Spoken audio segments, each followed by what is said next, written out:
करें योग, रहे निरोग की श्रृंखला में आज का हमारा आसन है वृक्षासन। हाथों को बगल में रखते हुए सीधे खड़े हो जाएं। दाहिने घुटने को मोड़ते हुए अपने दाहिने पंजे को बाएं जंघा पर रखें। आपके पैर का तलवा जंघा के ऊपर सीधा एवं ऊपरी हिस्से से सटा हुआ हो। बाएं पैर को सीधा रखते हुए संतुलन बनाए रखें। अच्छा संतुलन बनाने के बाद गहरी सांस कृतज्ञतापूर्वक हाथों को सर के ऊपर ले जाएं और नमस्कार की मुद्रा बनाएं।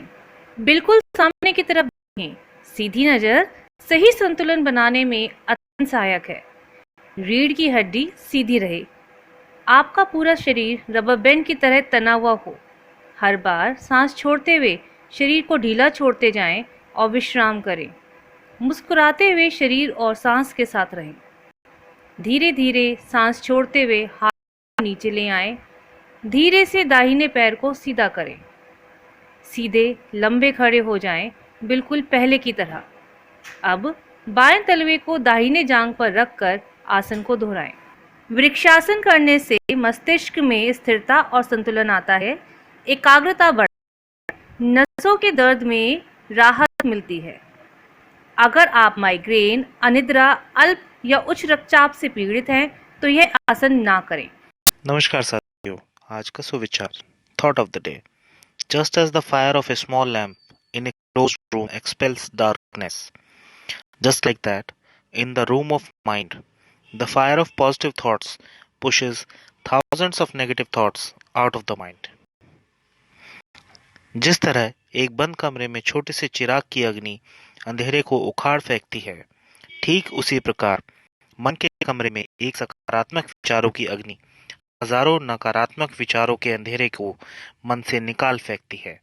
अर्थात एक सकारात्मक विचार भी आपके मन के अंधकार रूपी नकारात्मक विचारों को मिटाने के लिए काफी है। यानी जीवन में सकारात्मक रहना अति आवश्यक है। धन्यवाद। Saint Mary church, Varanasi. Saint Mary church एक 200 वर्षीय वास्तुशिल्प चमत्कार है जो शहर का सबसे पुराना चर्च और एशिया के दक्षिणी भाग में सबसे पुराना स्थायी चर्च है। यह 1810 में रेवरेंड जॉर्ज व्हिटली द्वारा स्थापित किया गया था। यह वाराणसी में रहने वाले ब्रिटिश समुदाय और यूरोपियन लोगों के लिए एक महत्वपूर्ण चर्च था। इस चर्च में एक प्रोजेक्टिंग पोर्टिको और एक स्पायर है और खिड़कियों के स्थान पर इसमें लोवर वाले दरवाजे और हुडेड वेंटिलेशन है। यह अपनी अद्भुत वास्तुकला के लिए प्रसिद्ध है और 1960 में भी महारानी एलिजाबेथ द्वितीय ने चर्च में अपनी स्थापत्य अद्भुतता की गवाही दी थी। इसलिए अपने शानदार इतिहास के कारण इसे स्थानीय रूप से चर्च ऑफ इंग्लैंड कहा जाता है। अपने पुराने निर्माण के बावजूद संरचना अच्छी तरह से बनाई रखी गई है और आकर्षक और कई एंग्लो इंडियन पर्यटक हर साल इसकी महिमा में हांफते हैं। हर क्रिसमस चर्च को परी रोशनी से रोशन किया जाता है और क्रिसमस कैरोल को उत्सव में गाया जाता है ना शानदार सेंट मैरी चर्च, वाराणसी। धन्यवाद। विविधता में एकता का कथन यहाँ आम है। सही पहचाना। हम बात कर रहे हैं भारतवर्ष की। भारत एक विविधतापूर्ण देश है जहाँ विभिन्न धर्मों के लोग अपनी संस्कृति और परंपरा के साथ शांतिपूर्ण तरीके से एक साथ रहते हैं। भारत की संस्कृति बहुआयामी है जिसमें भारत का महान इतिहास, विलक्षण भूगोल और सिंधु घाटी की सभ्यता के दौरान बनी और आगे चलकर वैदिक युग में विकसित हुई बौद्ध धर्म एवं स्वर्ण युग की शुरुआत और उसके अस्तगमन के साथ फली फूली अपनी खुद की प्राचीन विरासत शामिल है। इसके साथ ही पड़ोसी देशों के रिवाज, परंपराओं और विचारों का भी इसमें समावेश है। पिछली 5 सहस्त्र शताब्दियों से अधिक समय से भारत के रीति रिवाज, भाषाएं, प्रथाएं और परंपराएं इसके एक दूसरे से परस्पर संबंधों में महान विविधताओं का एक अद्वितीय उदाहरण देती हैं। भारत कई धार्मिक प्रणालियों जैसे कि सनातन धर्म, जैन धर्म, बौद्ध धर्म और सिख धर्म इस्लाम धर्म जैसे धर्मों का जनक है। इस मिश्रण से भारत में उत्पन्न हुए विभिन्न धर्म और परंपराओं ने विश्व के अलग अलग हिस्सों को भी बहुत प्रभावित किया है।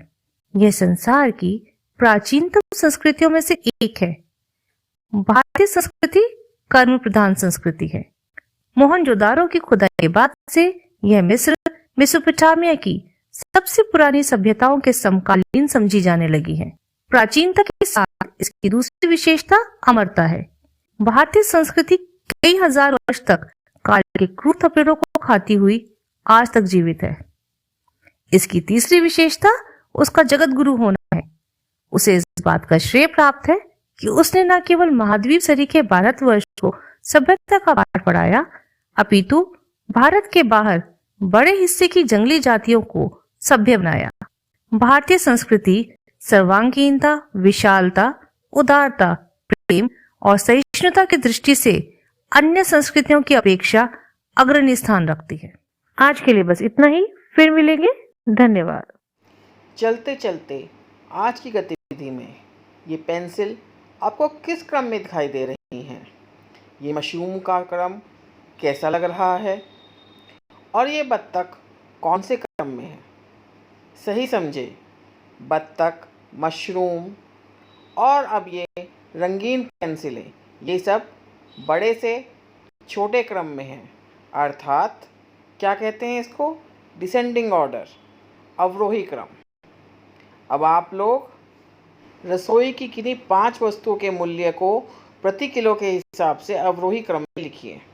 धन्यवाद। टीम सुप्रभात की ओर से हमारे बीच उपस्थित सभी आदरणीय अतिथियों को मेरा नमस्कार। मैं अजय कुमार टीम सुप्रभात के सभी सदस्यों की ओर से आदरणीय बीएसए सर, हमारे डिस्ट्रिक्ट कोऑर्डिनेटर्स, एबीएसए सर व हमारे सभी कर्मठ एआरपीज को धन्यवाद देता हूं, जिनके द्वारा प्राप्त मार्गदर्शन व प्रोत्साहन के कारण ही टीम सुप्रभात शिक्षा के क्षेत्र में एक छोटा सा प्रयोग करने में कामयाब रहा। आप सभी के सम्मान में टीम सुप्रभात की ओर से कुछ पंक्तियां प्रस्तुत हैं। तलाश जौहरियों की हूं मैं, काफी जौहरियों ने तराशा है मुझे, कोयले पत्थरों की भीड़ से निकालकर तेज चमक और धार से नवाजा है मुझे। मैं कैसे कह दूं ये चमक मेरी है, ये मेहनत आप सबकी है जिसने एक नई पहचान से नवाजा है मुझे। इन्हीं पंक्तियों के साथ मैं सभी एकेडमिक रिसोर्स पर्सन्स को हमारे ब्लॉक से विभिन्न प्रतिभाओं व उनके कार्यों को प्रोत्साहन एवं प्रेरणा देने के लिए विशेष रूप से धन्यवाद देता हूँ। नमस्कार।